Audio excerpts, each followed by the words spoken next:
Afternoon po mga kababayan, sir.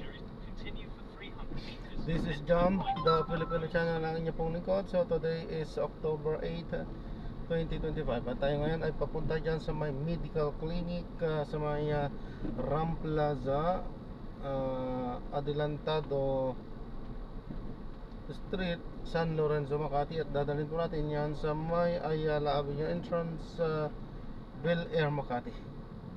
San Lorenzo, Bel Air, Makati. Okay, so magbabalik po tayo Bel Air. Okay, mamayang unti pag nakakuha na po natin sila. Disclaimer lamang po, ang content po natin ay kalsada at hindi ang passenger. Kaya nga naman, sakasakali man po na may marinig kayo mga pangalan ng lugar, pangalan ng tao, pangalan ng organization sa government or private man yan, ay wala pong kinalaman ng channel na ito.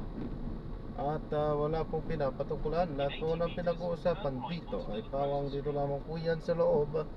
At wala pong pinapatungkulan sa labas. Okay po.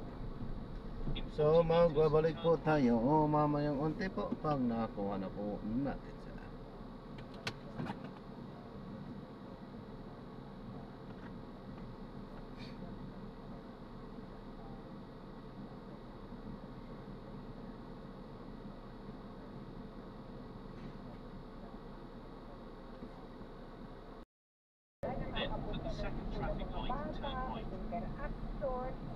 Kaya ang nakikita ko kasi parang sa kwento mo sa akin, parang napakatagal pa itong temporary bridge. At temporary pa lang talaga ka, di ba?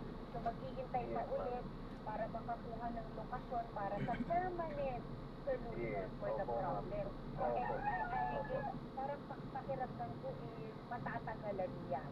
So ang pinakamabilis na naisip ko nga, shuttle, transport service, para sa paglabas ng mga tawag dito, mga taga-sityo, dagat-dagatan, diba? Para makalabas sila kung saan man sila pupunta sa public highway or something. Right, Really, sana yun na maayos natin agad-agad.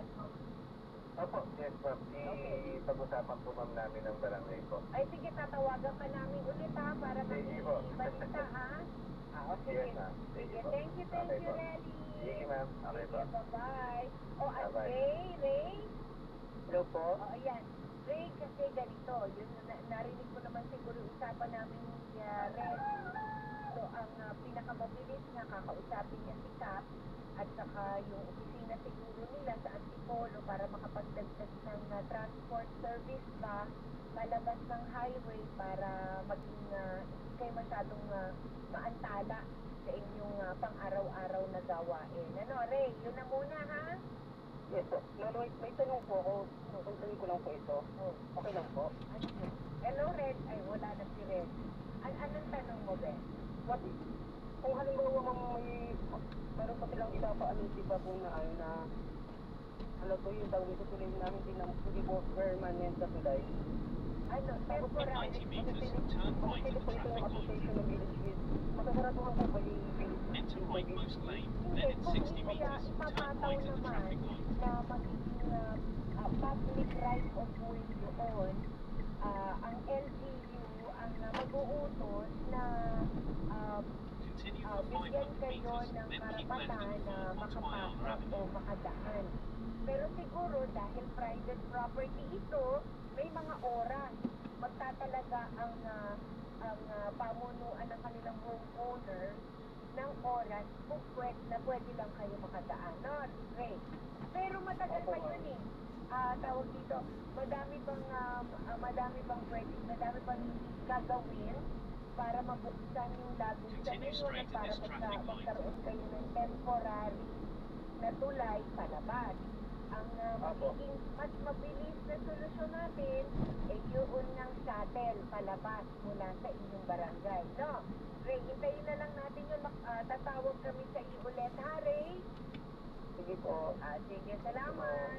Okay, yan po si alias Ray, residente ng barangay Pusin Dilaw, Antipolo City. Medyo matagal pa yung kinikwento nito si Ray tungkol sa temporary na nga lang, magmukha pa ng tagal, tapos katapos, diba, bago pa magiging permanent na daanan. So, shuttle na muna siguro. Makikikumusta po tayo sa Antipolo LGU sa mga susunod na araw kung ano na nga ba ang serbisyong maihahatid nila sa ating mga kabarangay. Samantala, balita po muna.